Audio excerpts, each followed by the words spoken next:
Good afternoon. I am honored to be joined by the woman to my right who needs no introduction, the Commissioner of the Department of Health, Judy Persicelli. To her right, another familiar face, State Epidemiologist, Dr. Christina Tan. Great to have you both here. The guy to my left who needs no introduction, Superintendent of the State Police, Colonel Pat Callahan. Jared Maples, Director of Office of Homeland Security and Preparedness, is also with us, and we hope everybody had a good and safe 4th of July. Pat will give us a readout of what we saw around the state, not just in terms of COVID compliance, but also some general safety review of where we ended up over the weekend. Starting today, summer camp and educational programs for our youth have been green-lighted to reopen. Outdoor graduations may be held to celebrate the class of 2020, and NJ Transit returned to its full weekday schedule. We are continuing down our road back. However, today we are seeing a sign that we all need to take with the utmost seriousness and which we all need to work together to reverse. Today, the rate of transmission, the rate at which COVID-19 spreads from one person to another, exceeds 1.0 for the first time, I think, Judy, in 10 weeks. For the last 2 days, our rate of transmission, or RT, has been at 1.03. This means that for every new case of COVID we are seeing, that case is leading to at least one other new case. This means increasing rate of spread statewide. This is an early warning sign that, quite frankly, we need to do more. Over the weekend, we learned of several outbreaks across our state directly tied to travel to other COVID-19 hotspots nationwide. In Hoboken, of 13 new cases reported over the weekend, 12 are directly tied to travel to known hotspots. And I give a huge shout out to Mayor Ravi Bala and his team and the public health officials and contact tracers in Hoboken for their swift work to help stamp out this flare-up. And you can see Ravi's post there. And that's a heavy dose of a couple of things that we've been talking about every day, which is contact tracing that allows us to track this down and test. Elsewhere in North Jersey, several other new cases of coronavirus are tied to folks who traveled to a wedding in Myrtle Beach, South Carolina. We need to be smarter and we need to work harder. Our 14-day self-quarantine advisory for those who have come through a known coronavirus hotspot is there for a reason, to prevent flare-ups like the ones we are now seeing. So please go to covid19.nj.gov/travel to learn whether you should be self-quarantining. Our requirement that face coverings be worn while indoors and our need to wear them outside as well are there to help slow the spread of the virus. Millions of you literally are taking the need for self-responsibility to heart. But even so, just one selfish person can undo the hard work the rest of you all have done. I want us to be able to deliberately and responsibly continue down our road back. I do not want to have to hit another pause on our restart because a small number of New Jerseyans are being irresponsible and spreading COVID-19 while the rest of us continue to work hard to stop it. But we all need to be traveling down this road together. We all need to be wearing face coverings, even when it's a hot day like today. COVID-19 doesn't care about the weather. It only cares about finding another person to infect. Don't be a willing host. Wear a face covering, self-quarantine if you've been to a coronavirus hotspot, and get tested. This is how we reverse this upward trend of RT, or rate of transmission, and get it back down below 1. We absolutely must. We have, by the way, so many metrics falling in our favor. But with an increasing RT, all of that work becomes jeopardized as well. So with that, let's look at overnight. Yesterday, we received another 216 positive test results for a cumulative total of 173,611. The daily positivity rate was 2.14% for tests recorded on July 2. And Judy, for the past couple of days before that, it was 2.06, 2.48. So these are good numbers. That's a good data point, and we need to keep this number low because we know it also speaks to our ability to slow the rate of spread. Looking to our hospitals, the total number of Residents hospitalized for COVID-19 yesterday was 861. Intensive care was 187. Ventilators in use 152. All three of those numbers decreased across the weekend. And as we look across the past 2 weeks on that right column, we see that the numbers in our hospitals have continued to steadily decrease. Here are how these daily numbers feed into the overall trends, which speak to the readiness of our healthcare systems to be able to handle new cases. But as we measure ourselves against our peers, we see the need for continued vigilance. And they also speak to the need for us all to redouble our efforts on social distancing, especially on wearing face coverings that can further help slow the rate of transmission, and especially if you've not been tested and it is possible that you are an asymptomatic carrier of coronavirus. Today we're reporting an additional 20 confirmed losses of lives from our New Jersey family from COVID-19. That brings the total of confirmed deaths to 13,373. The number of probable deaths increased by 2 to 1,856. As we do every day, let's remember 3 more of the New Jerseyans we have lost. We start today in Essex County to remember Timothy Lloyd Purnell, Sr. He was born in Virginia, but spent the past 59 years as part of our family in both East Orange and in Newark. He was a quintessential preacher's son who was also trained in the ministry and sang in the choir. But his future opened for him at Bell Labs. Brought on initially, this is an extraordinary career, folks. Brought on initially to serve as part of the groundskeeping crew, he soon moved indoors, first as a laboratory assistant, but eventually becoming a member of the technical staff, a post usually reserved for scientists with advanced degrees, most of them with PhDs. He was self-taught in organic chemistry, advanced mathematics, physics, and computer programming. He either authored or co-authored 30 journal and conference publications, and his work supported more than 15 patents. He was an advocate for black employees at Bell Labs to ensure diversity in the future generations in science. All in all, he would spend 30 years at Bell Labs. Throughout his life, faith remained a guiding light, and he passed that love of faith to his children. He is survived by his 4 children, Kim, Allison, Bishop, and Chris, with whom I had the honor of speaking yesterday, and 7 grandchildren and a beloved grandniece. He is now reunited with his beloved wife, Marlene, and so many other members of his family. Timothy was 78 years old. May God bless and watch over him and his family. Next up, we remember Araceli Danilowitz. Sally, as she was known, was 73. Bless her. Born in Manila in the Philippines, she came to the United States in 1975 and settled in Passaic, where she would live for the rest of her life. Sally worked as a medical secretary in the radiology department of Passaic General Hospital for a quarter century, and after the hospital closed in 2003, she was a paraprofessional in the Passaic Public Schools, retiring in 2006. Sally was an active parishioner of St. Anthony of Padua Parish in Passaic and was either a member or founder of many social organizations across her community. She was an avid gardener, a fierce bingo competitor, and a great line dancer. She leaves behind her husband of 29 years, Mirik, and her children, her son Carlo and daughter Cecile, with whom I had the great honor of speaking yesterday, her son-in-law Carmine, and granddaughter Adriana. Like so many, Sally was blessed to have made her American dream come true. We are blessed that she did it as a member of our family. And again, may God bless and watch over her soul and her family. Finally today, we remember Clifton's Wallace Roney III, a musical prodigy from the age of 5 when he set free the first notes from his father's trumpet.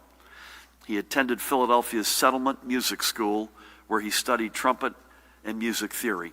He continued his music education at Howard University before transferring to the Berklee School of Music in Boston. He found his way to New York, where he made his name performing alongside some of the greatest ever jazz musicians. Miles Davis himself was a mentor and collaborator. And after Miles' passing, Wallace was one of a select group which included such jazz luminaries as Ron Carter, Wayne Shorter, Herbie Hancock, and Tony Williams, who came together for a Grammy award-winning celebration of his music. That was by the way, one of Wallace's 3 Grammys, and he also contributed to the soundtracks of several movies, including Love Jones. In 2015, he was named a UN Goodwill Ambassador to Senegal, where he brought instruments to schools in the village and introduced the students to jazz music. Wallace leaves behind his fiancée, Dawn, and his son, Wallace Purnell Roney, a rising trumpeter on the New York jazz scene, and his daughter, Barbara, and stepdaughter, Layla. He also leaves behind his grandmother, Roselle, as well as his brother and writing partner, a star in his own right, saxophonist Antoine Roney, and his sister, Crystal. Now, I mentioned he leaves behind his grandmother. His grandmother, according to Antoine, actually raised the boys. His grandmother lives in Los Angeles. She also lost a son to COVID-19.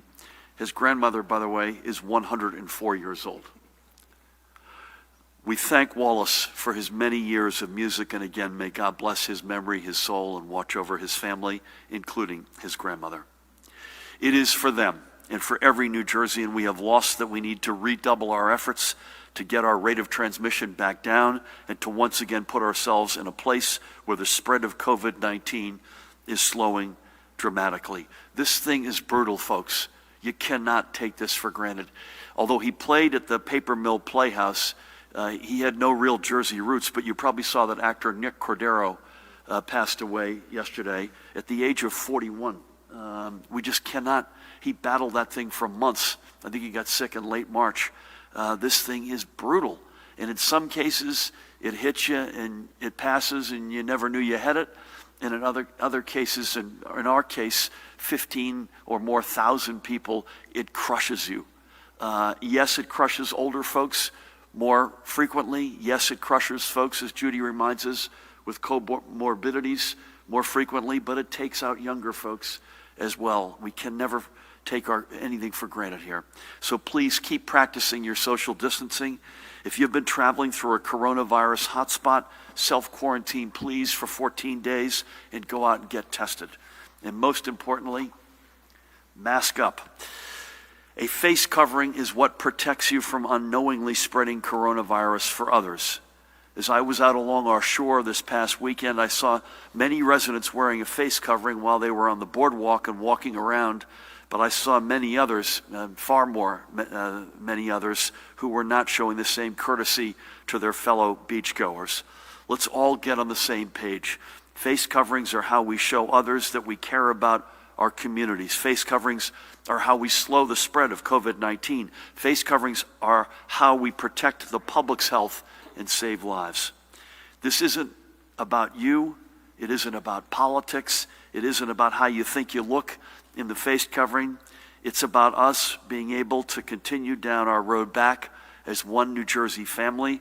Let's lead the nation in this as we have done in so many other areas. Now, before I close, I'd like to highlight a small business that is able to stay open today because of the efforts we have put forward through the Economic Development Authority. Yesterday, I had the great privilege to speak with Michelle Files. And by the way, it turns out her in-laws are friends of the family and taught CCD to our kids. Michelle owns the bridal boutique, The Curvy Bride in Manalapan. The Curvy Bride in Manalapan. Michelle herself lives in Freehold with her family. Michelle left a career at a Fortune 500 company to pursue her dream and open the doors of the Curvy Bride in 2013, the first bridal shop in New Jersey that catered exclusively to plus-size brides. And she has won multiple awards and many thousands of fans in the years since. However, COVID-19 put everything on the line. Through the EDA small business support programs, Michelle was able to receive a loan to keep her 4 employees on the payroll, to pay her vendors, and to meet the rent. The Curvy Bride has not only survived, but today it is thriving. It's booming. Since reopening on June 15, when indoor retail resumed, Michelle has been just as busy, if not busier, than ever before. In fact, she told me business is so good right now, she expects being able to repay her loan early. That tells us so much about our business leaders. And Michelle and the Curvy Bride represent the tremendous spirit of New Jersey's small business community. They are, in every sense, the backbone of our state's economy. So to you, Michelle, and your employees, I am proud to see your success continue. I'm proud that we were able to help you keep your doors open for your employees and for your customers. And that is a good, positive note for us to close on. So before I turn things over to the woman who needs no introduction, I do want to give a shout out to Congressman and dear friend Bill Pascrell, who had some heart surgery over the weekend. Word has it he's doing great. So keep Congressman Bill Pascrell in your prayers. And Bill, you're a fighter unlike any I know. You stay strong, as I know you will, and can't wait to see you again soon back in action. Nobody fights harder or stronger on behalf of New Jersey than Congressman Bill Pascrell. With that, please help me welcome the woman who needs no introduction, the Commissioner of the Department of Health, Judy Persichilli. Thank you, Governor, and good afternoon. As we see COVID-19 cases rise across the country, we are concerned about the impact to our state. As another example, in New Jersey, we had several confirmed cases and probable cases in the northern part of the state associated with a June wedding in Myrtle Beach, South Carolina. That's why it is critical that residents who have traveled to states with high COVID-19 activity and visitors from those states follow the recommended 14-day quarantine period. This can prevent the start of an outbreak in your local communities. If individuals need assistance in finding a safe place to quarantine, they should call the local health department in their area. Most of the counties have already identified locations where residents can stay during their quarantine period if needed. For example, Burlington County has contracted with 2 hotels, 4 rooms, so that healthcare workers, first responders, and local residents have a place available to separate them from their loved ones during a quarantine period. Neighboring Camden County also has hotel rooms available and has partnered with a local community-based organization to offer safe spaces to quarantine. In the city of Newark, the health department has contracted with a hotel that offers individuals who lack stable housing a safe place to stay and quarantine to lower the risk of transmission among this population. They are also collaborating with partners to provide wraparound services to help individuals find permanent housing. The East Orange Alternate Care Site has bed space set aside for individuals in quarantine who don't have shelter or need a higher level of medical care not available at their local quarantine sites. All health departments are equipped to support housing needs and assistance for residents while quarantining.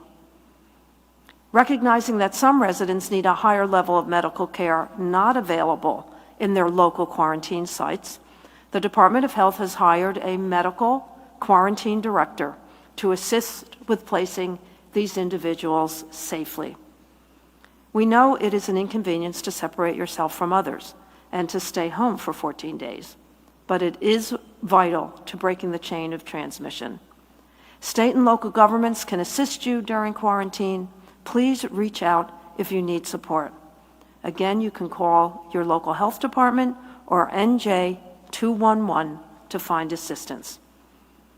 Moving on to my daily report, as the governor shared, the hospitals reported 861 hospitalizations of COVID-19 positive patients and persons under investigation. There are 187 individuals in critical care, with 81% of those individuals on ventilators. Fortunately, we have no new cases to report of multisystem inflammatory syndrome in children, so the total remains at 51 cases in the state. The children affected have either tested positive for active COVID-19 infection or had antibody tests that were positive. In New Jersey, there are no deaths reported at this time. The ages of the children range from 1 to 18, and 9 children are currently hospitalized. The governor reviewed the new cases and deaths reported today. In terms of deaths, the breakdown by race and ethnicity is as follows: white 54.2, black 18.3, Hispanic 20.3, Asian 5.5, and other 1.8. At the state veterans' homes, 2 more residents have tested positive, for a total of 388 positive cases and 146 deaths of residents. At our state psychiatric hospitals, the numbers have remained the same. The daily percent positivity as of July 2nd in New Jersey is 2.14%. In the northern part of the state, it's 1.77. In the central part of the state, 1.66%. In the southern part of the state, it is 5.38%. So that concludes my daily statistical report. Please continue to practice social distancing, wear a face covering, and wash your hands frequently for at least 20 seconds. Stay connected, stay safe, stay healthy, get tested. Thank you. Judy, thank you for the readout, but also for your leadership day in and day out, and your team, Tina, and the rest of the team. You know, I think, I don't want to put words in your mouth, but I think it's fair to say that as we took the steps to reopen, we knew we were taking on some more risk. And that's probably a partial contributor to the increase in the rate of transmission, although the positivity rates remain very positive. But I think there's then this icing that's we weren't necessarily anticipating, and that's the explosions of this virus elsewhere in the country. Tina, does that make sense to you? And so you then get another increment that relates to the wedding in South Carolina, or the reality that Hoboken lived through. You and I were talking about Cape May. And so we're now really, folks, we're dealing with both of those realities. And that's why, on the one hand, the steps we take that are incremental in reopening, it's really important that we take them responsibly, in a measured way, that there's a method to the strategy, and that separately, we can't say enough, I assume you all are in violent agreement with me on this. If you've been to a hot spot, you gotta self-quarantine. And you just have to, and you gotta get tested. And so those are sort of the two realities, I think it's fair to say. So thank you, as always. Pat, so we talked a lot about not just the regular compliance as it associates with COVID-19, which would love to get your readout as you give us every day, but also a sense of the 4th of July reality and this sort of safety report coming out of that. Again, thank you for everything. Thank you, Governor. Good afternoon. With regards to EO compliance over the holiday weekend, there was basically 3 incidents. One, a gym owner in Linden was cited once again for remaining open. In Burlington City, state police responded to help clear a parking lot at a restaurant which had approximately 500 people, but beyond being outside, they were all actually also dancing and congregating inside, which, as we know, indoor dining is not yet reopened. And in Patterson, a similar situation where a restaurant and bar had several patrons inside the establishment, and that owner was cited.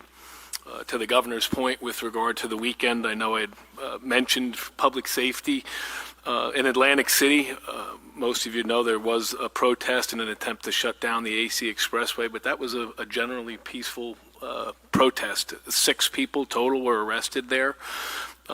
With regard to fireworks, we had, sad to say, we had a reported death from a gentleman in Jersey City who got struck in the neck by a firework, and it killed him.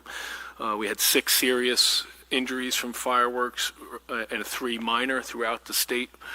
With regards to traffic, sadly, I report that we had 6 fatal motor vehicle crashes between Friday and Sunday. The state police alone made 74 driving while intoxicated arrests.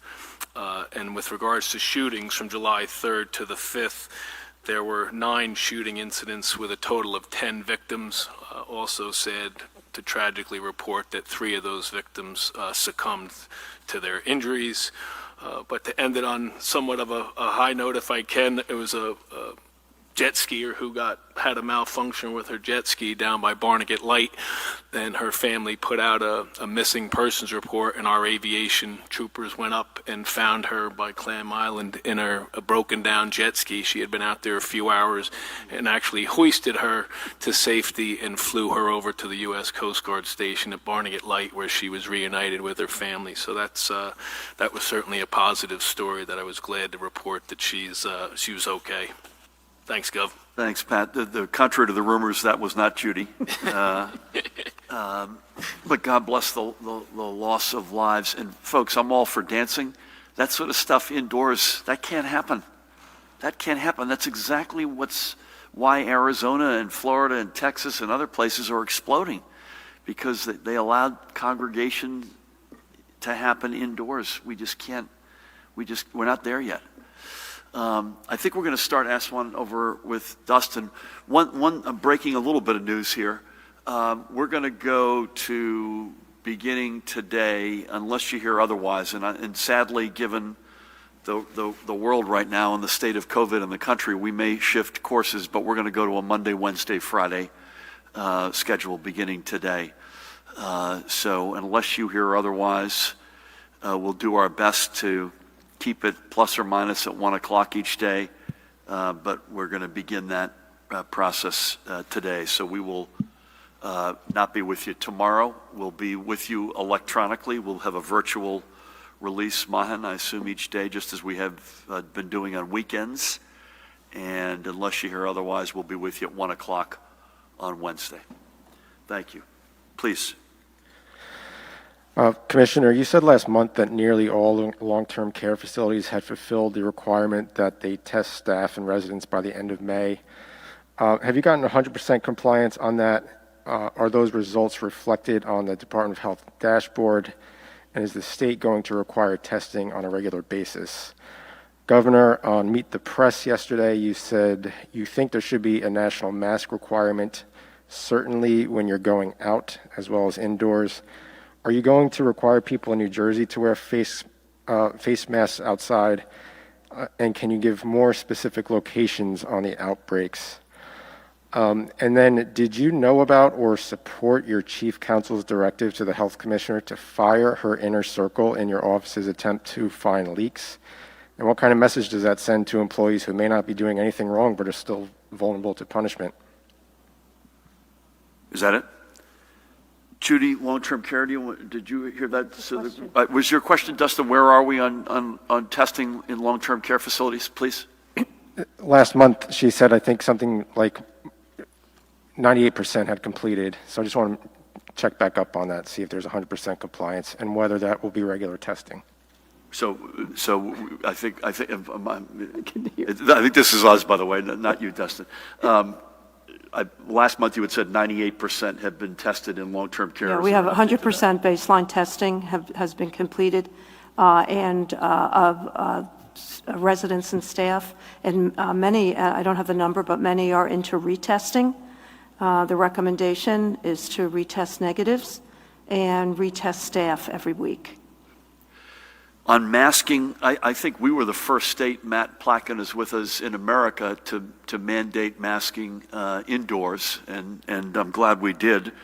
And we're constantly assessing and reassessing the variety of the advisories and recommendations we have out there.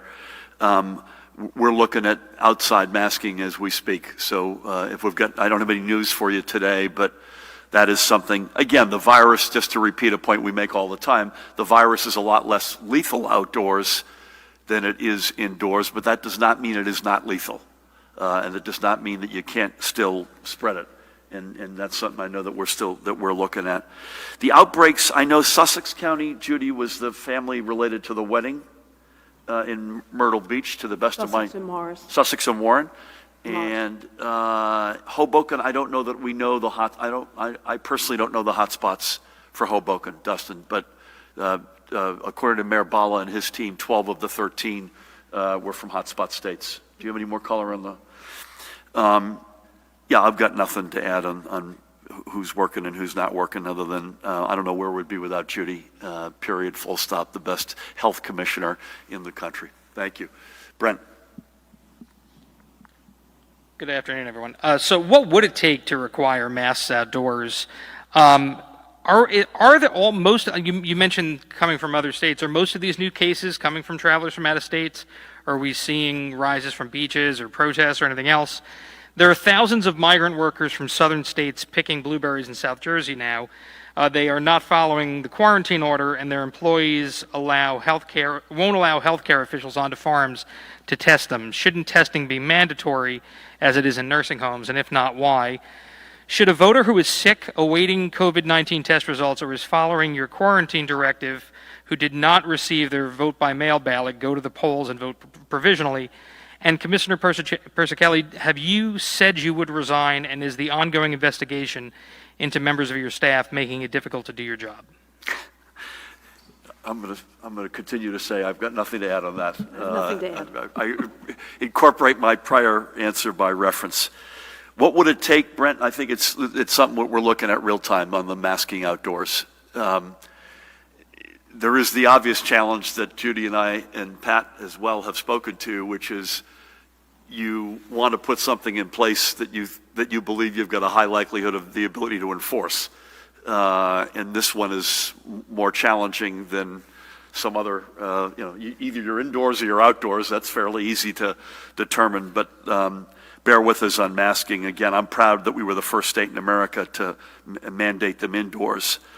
I think it's a mix, Brent, in terms of the cases, in terms of a little bit after Judy gave her report today, I commented that we knew we were taking some amount of risk reopening, but there's a further element of risk associated with hotspots that is something that we weren't planning on a month ago.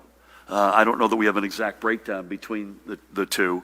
I'll have Judy come back and address the migrant workers in 1 second.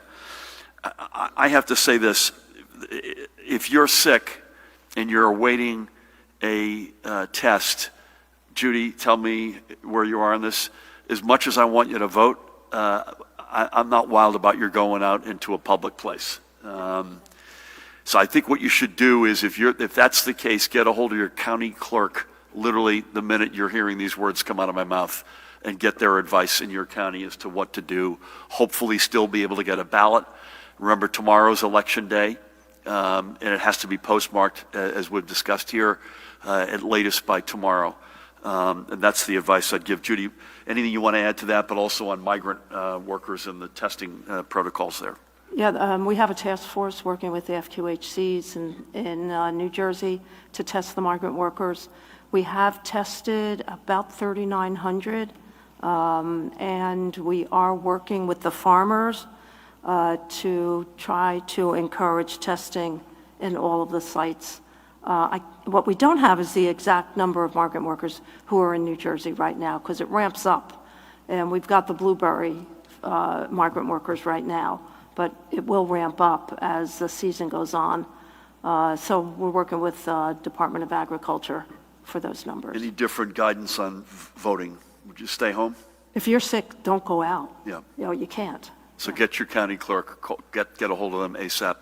And by the way, we talked about migrant workers. This now feels like 5 lifetimes ago, but Singapore thought they had this to zero, and then their seasonal workers came in. I guess there's not really seasons in Singapore, but it exploded. So I think anybody who's associated with that industry, and the ag industry is a big one for us, particularly in the South, is people need to realize it's in everyone's interest. It's not they're over there and we're over here. We're all in this together.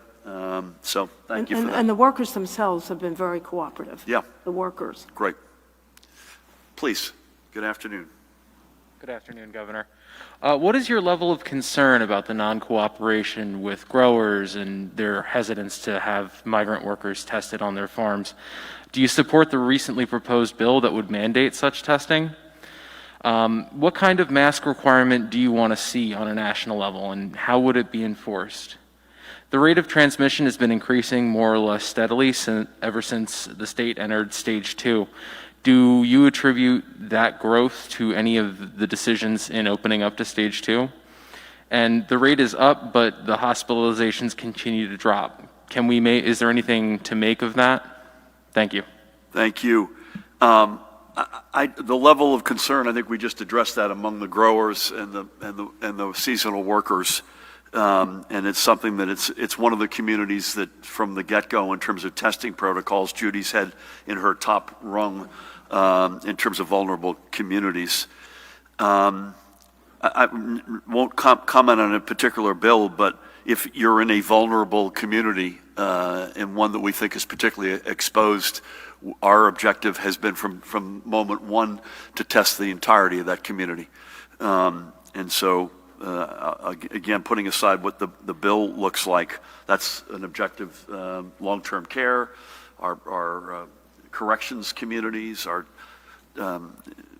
seasonal workers, and so on. I think, bear with us on masking.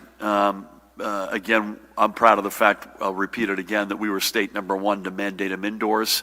The virus is a lot less lethal outdoors.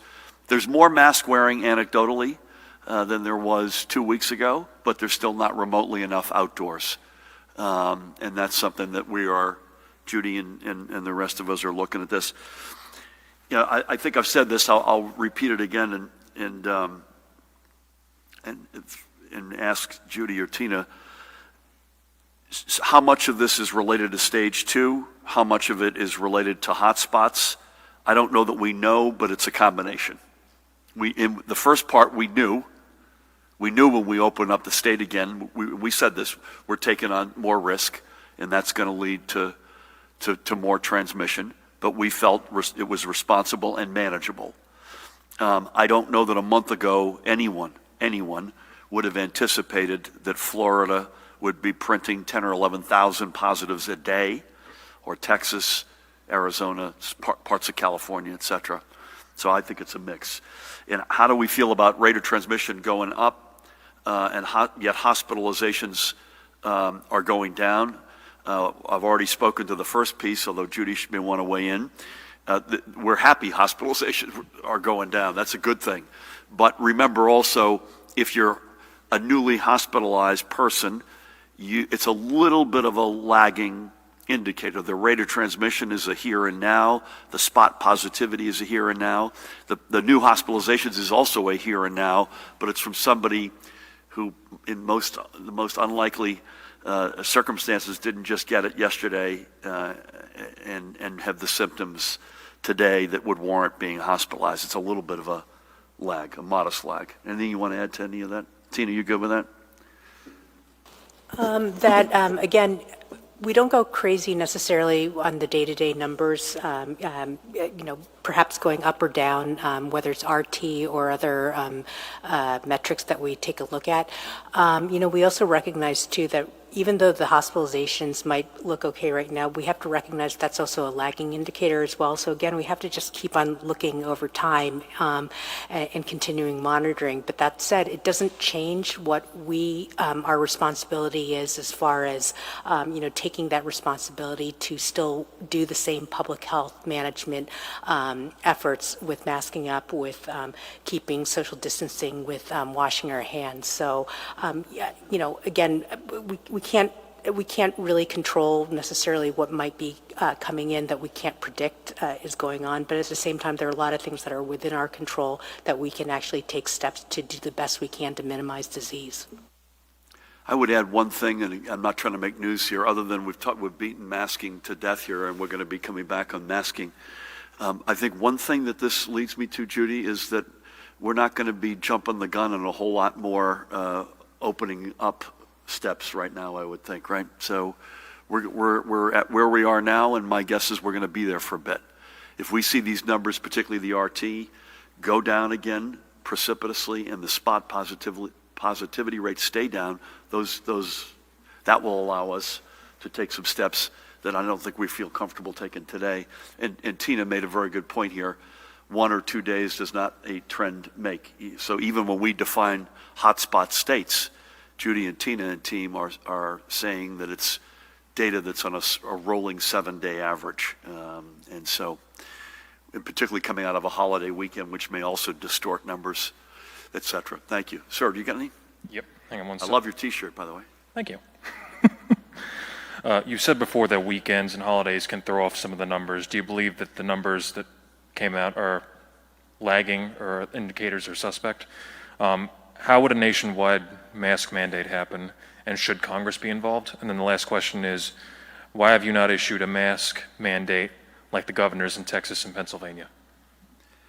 Yeah, I think we've beaten the mask point to a pulp here. Again, we are the first state in the nation to mandate masks indoors. We have a strong recommendation to wear them out of doors. We've said from the day one when we started talking about masking, we want to be able to enforce things that we mandate. But again, that's something we're looking at, and we'll come back to you on that. How would it work nationwide? I mean, you need. I said this yesterday in an interview. We are right now as a nation, and you know our job is focused on New Jersey, but we can't help but be concerned now with developments elsewhere in the country, because folks are coming back to New Jersey or visiting New Jersey. We're only as strong right now as a nation as the weakest link, and that's no way to run the Navy, as they say. We really need a national, some national parameters that everybody sticks to. And so I would think it can, I don't know that you need Congress for that. I'm not sure you need a law for that, but boy, we could really use that right now. In every state, no matter where you are in the nation, we expect the following parameters to be adhered to. Your first question was, are the numbers distorted or not from the weekend? I think we wait a few days potentially, right, Judy? I mean, the deaths, I hope this is right. The deaths have gone, you know, the 4th of July, we reported 25 fatalities. The 5th, 23. Today, 20. I hope that's a trend. But why don't you, let's bear with us maybe till Wednesday, and with the benefit of seeing what we print tomorrow and Wednesday, what that looks like. Thank you. Mike, is that you? I can't see. You changed masks on me. Good afternoon, Governor. Today, the Small Business Administration released the names of companies that got loans under the Paycheck Protection Program. One of the companies that you listed in 2019 on your financial disclosure, it's called Cohere Communications, got a loan. It's valued from $350,000 to $1 million. It reported that it would retain 21 jobs if it got the loan. I was just wondering if you could talk about what your role at Cohere is. It's unclear from the disclosure, and when did that begin? Can you confirm whether those 21 jobs were saved or not? And did you play any role in the firm getting the loan? And if so, what role did you play? Thank you. I literally walking over here or coming over here, Dan Bryan called me up and said you would raise this with him. It was the first I heard it. I have an investment. I can't remember the last time I spoke with anybody associated with the company. I played no role whatsoever. But we'll come back and give you some more color if there is any beyond that. But as I said, the first I heard of it was indirectly from you. Thank you. Sir. Oh, is it my turn again? Mike's done. Good afternoon, I think everybody. Mike's done. Was that it, Mike? Okay. Yeah. Good afternoon, everybody. Well, I was going to ask you a question, Phil Andrews from New Jersey News Network, about masks, but it seems like my colleagues have that pretty much covered. So let me move ahead to tomorrow.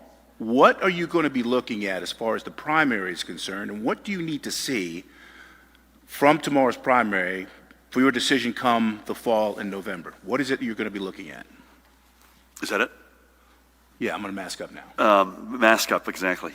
I think the first point, good question, by the way, and again, remind everybody, tomorrow's election day. Strong preference is, if you've got a ballot, to vote by mail, and you postmark by tomorrow, means you get counted. Because it's a hybrid system, and again, the other side of this is we have mandated that each county have at least 50% of in-person capacity, and each municipality have at least one location. First part of my answer is we won't know a whole lot tomorrow, would be my guess.